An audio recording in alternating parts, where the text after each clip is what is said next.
Aujourd'hui, on décortique ensemble la grosse mise à jour annoncée cette semaine sur Bitensor depuis DTAO. Et ils l'ont annoncé dans leur Novelty Search il y a 4 jours. Et donc ensemble, on va voir la déregistration, donc le désenregistrement automatique des subnets, les sub-subnets, une nouvelle version du Yuma Consensus, et aussi on va voir l'effet du halving qui arrive bientôt.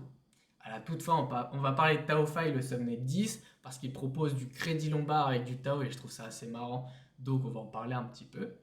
Mais tout d'abord, si vous ne savez pas ce que c'est Tao et que vous n'avez pas regardé la vidéo Tao expliquée en 8 minutes d'une façon ultra simple, je vous résume ça en une phrase. Grosso modo, Tao, c'est la meilleure façon et la plus simple pour un entrepreneur de créer une boîte qui peut générer des millions d'euros de revenus super rapidement. Bref, on commence avec la première annonce qui est le désenregistrement des subnets. Vous le savez sûrement, les subnets ont été capés à 128 pour plusieurs raisons. Déjà, il y avait trop de subnets morts qui continuaient à capter des émissions, et puis il fallait éviter de surcharger la chaîne avec trop de subnets d'un coup. Mais depuis ce cap-là, un phénomène bizarre est apparu. Un vrai Leboncoin de subnets morts, et ce n'était pas du tout l'objectif. En plus, il reste toujours entre 30 et 40 subnets inactifs qui ne proposent aucune valeur. Pour rappeler, un subnet, c'est comme une entreprise. Et là, on peut voir le 110 qui est inactif, on peut voir le 118 qui est inactif, etc., etc. Et là, vous avez toute la liste des subnets qui sont inactifs. Pour contrer ça, et ça a été validé par la communauté bien sûr, puisque Tao est décentralisé, OpenTensor a annoncé un système de désenregistrement automatique. Donc concrètement, le réseau garde toujours ses 128 subnets maximum. Mais maintenant, à chaque nouvelle inscription de subnet, on regarde le prix moyen lissé des subnets existants. Celui qui est le plus bas perd sa place et se fait désenregistrer. Donc admettons un nouveau subnet s'enregistre et par exemple ici le subnet 95 est le pire subnet du réseau et donc il risque de se faire dégager. Le moment où ce subnet là va être désenregistré, tous ceux qui détiennent cet alpha token vont recevoir à part égale et être remboursés en Tao sur leur wallet. Et en ce qui concerne les nouveaux subnets, eux ils bénéficient d'une immunité d'environ 4 mois pour prouver leur valeur avant de risquer d'être sortis. Donc pour résumer, si un subnet inactif tombe en bas du classement, il libère sa place pour un projet plus actif. La limite des 128 subnets reste pour ne pas surcharger la chaîne, mais maintenant il y aura une rotation qui va éliminer progressivement ceux qui ne produisent pas de valeur au profit de nouveaux projets plus sérieux. Et ça commence dès la semaine prochaine. Et pour éviter le spam d'inscription, OpenTensor a aussi décidé de fixer le coût d'entrée assez haut, 2000 Tao au lancement. Donc c'est à peu près 700 000 $ si on veut créer un nouveau subnet. Et en plus de ça, ils sont revenus à l'ancien système où ce prix redescend automatiquement après 3 jours et demi. Bon, là, on ne voit plus exactement comment marchait l'autre système, mais en gros, après 3,5 jours sans inscription, le prix est divisé par 2 et retombe à 1000 Tao. Par contre, à chaque nouvelle inscription, le prix double. Donc par exemple, si à la sortie, donc la semaine prochaine, vous voulez acheter le prochain subnet, ça va coûter 2000 Tao. Si quelqu'un achète ce subnet-là, le jour d'après, le prochain subnet sera à 4000 Tao. Si 3,5 jours après, personne n'a acheté de subnet à 4000 Tao, on divise son prix par 2 et donc il revient à 1000 Tao. Si 3,5 jours après, personne n'a acheté de subnet encore, à ce moment-là, le prix se redivise par 2 et passe à 500 Tao. Mais si tout le monde veut acheter un subnet tous les jours, le prix ne va cesser que d'augmenter par fois 2. Donc va passer de 2000 à 4000, à 8000, à 10 000. Le jour où plus personne ne voudra acheter à 10 000, 3,5 jours plus tard, il sera divisé à 5000. 3,5 jours plus tard, il sera divisé à 2500. Et ça a créé un vrai système d'offres et de demandes. Au début, ce sera un peu volatile, mais à terme, le prix d'entrée d'un subnet trouvera son équilibre, comme ce que ça avait fait plus tôt. Mais là, je ne sais pas pourquoi, le graphe, on ne peut pas voir ce qui s'était passé avant. Et avec ce nouveau système de désenregistrement automatique et de prix d'entrée élevé, les équipes qui veulent lancer un subnet, donc une entreprise, vont devoir être sérieuses dès le départ. L'objectif, c'est d'en finir avec les projets fantômes ou les expérimentations bancales. D'ailleurs, juste avant de parler de la mise à jour des subnets, je voulais vous dire que je partage aussi toutes les dernières infos et mon avis sur Tao directement sur Twitter. Donc n'hésitez pas à vous abonner là-bas si ça vous intéresse, le lien est en description. Et en plus, si ça vous intéresse, je peux aussi lancer des lives réguliers sur Tao, que ce soit tous les jours, une fois par semaine, ou même au format podcast. Donc dites-moi en commentaire ce qui vous fait le plus plaisir.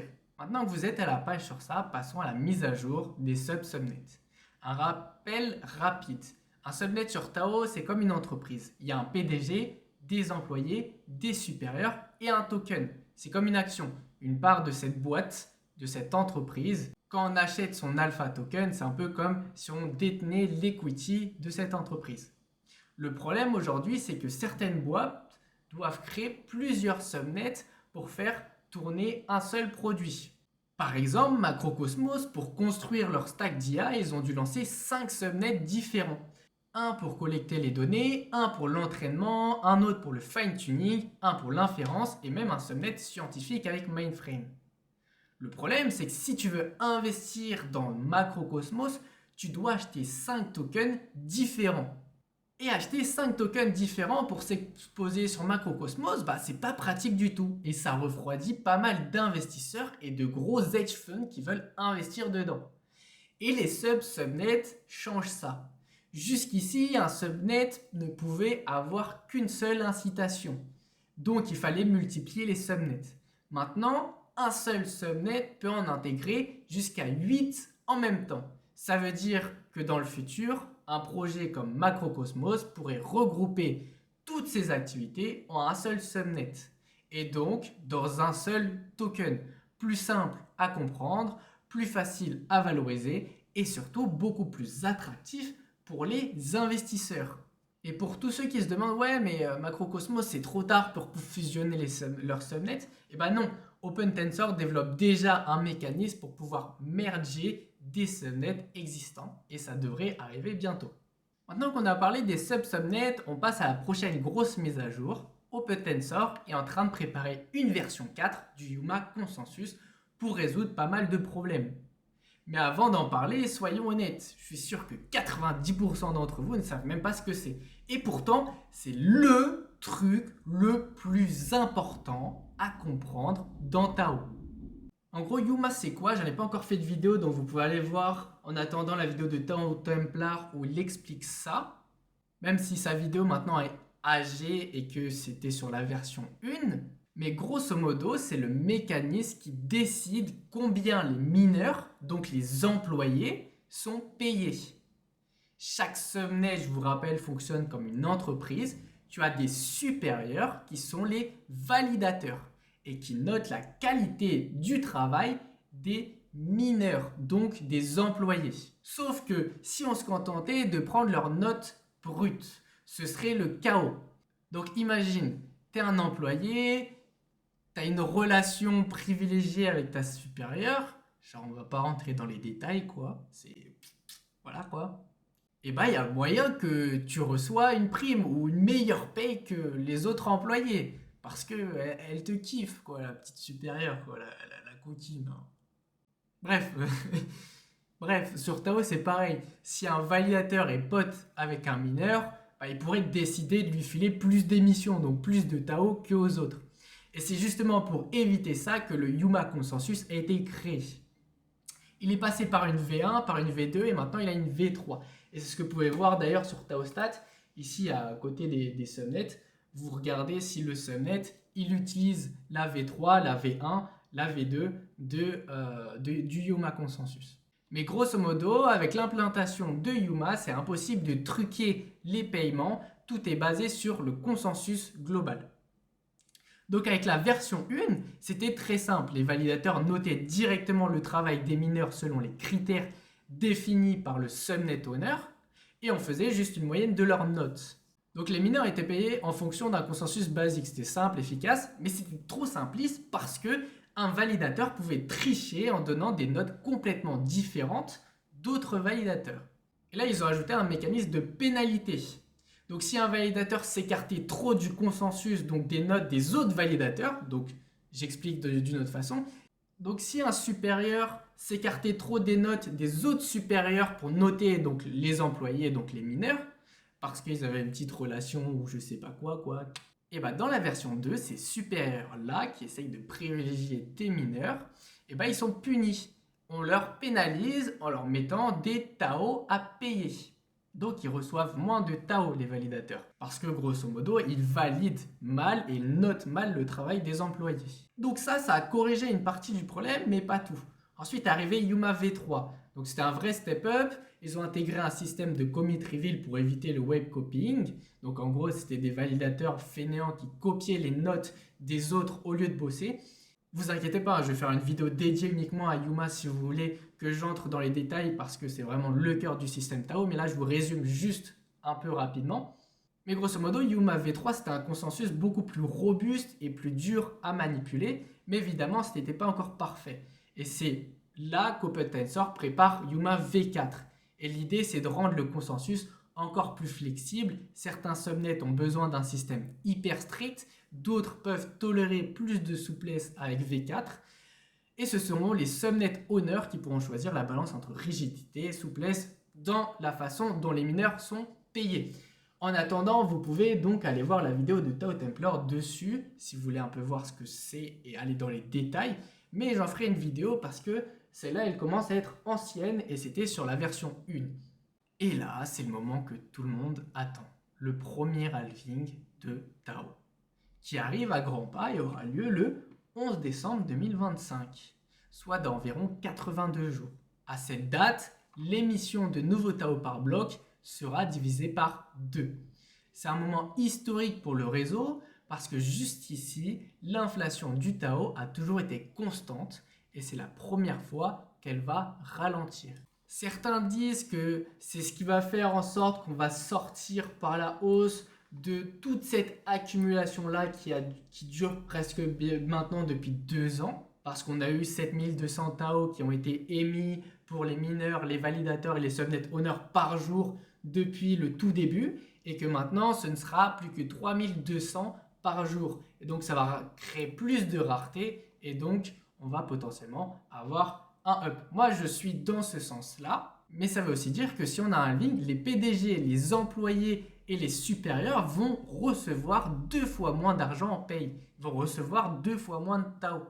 Donc ça voudrait dire que s'ils veulent être payés autant après le 11 décembre que ce qu'ils étaient payés le 9 décembre ou le 10 décembre, il faut que le prix double en soi. Soit le prix du subnet token, soit le prix du Tao. Et pour ce qui est des alpha tokens, la mécanique de Bitensor reste la même. Les émissions continuent d'alimenter les subnets et la trésorerie, mais en quantité réduite. Résultat, la liquidité sera moins épaisse. Ça n'implique pas forcément une hausse instantanée du prix, mais ça veut dire que les variations seront plus sensibles, moins d'offres nouvelles, donc plus de volatilité, aussi bien à la baisse qu'à la hausse. Et comme pour le Bitcoin, chaque halving sur Tao est pensé pour rendre l'actif de plus en plus rare avec le temps. Et Tao n'échappe pas à cette logique, ainsi que les subnets, comme on l'a vu avec l'instauration du désenregistrement et surtout le fait que maintenant on peut avoir des sub-subnets. Et pour finir, comme je l'ai promis, un petit mot sur TaoFi, le subnet 10 de Tao qui fait pas mal parler en ce moment. Donc leur idée de base est assez originale, c'est proposer une sorte de crédit lombard décentralisé. En gros, tu peux déposer tes Tao en garantie et emprunter des stablecoins comme de l'USDC. Ça te permet de garder ton exposition sur le Tao, mais si tu n'as pas envie de les vendre et que tu es en manque de thunes, tu demandes des USDT en échange ou des USDC. Comme ça, tu peux les dépenser dans la vraie vie. Bon, perso, je ne le ferai pas.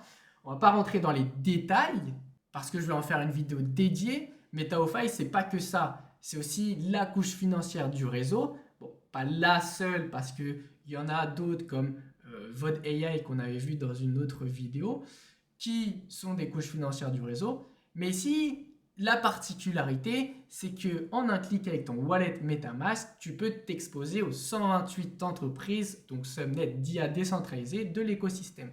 Bon, je rappelle, ce n'est pas toutes de l'IA décentralisée, mais tous les subnets, toutes les entreprises. Tu peux swapper instantanément du Tao, de l'USDT ou d'autres tokens sans passerelle compliquée ni d'assets wrapped comme le proposait le Subnet 106 qu'on avait vu dans une ancienne vidéo, donc c'est un peu mieux. Et leur vision, c'est clair, c'est devenir le Wall Street de l'IA décentralisée, un AVE sur Bitensor Tao.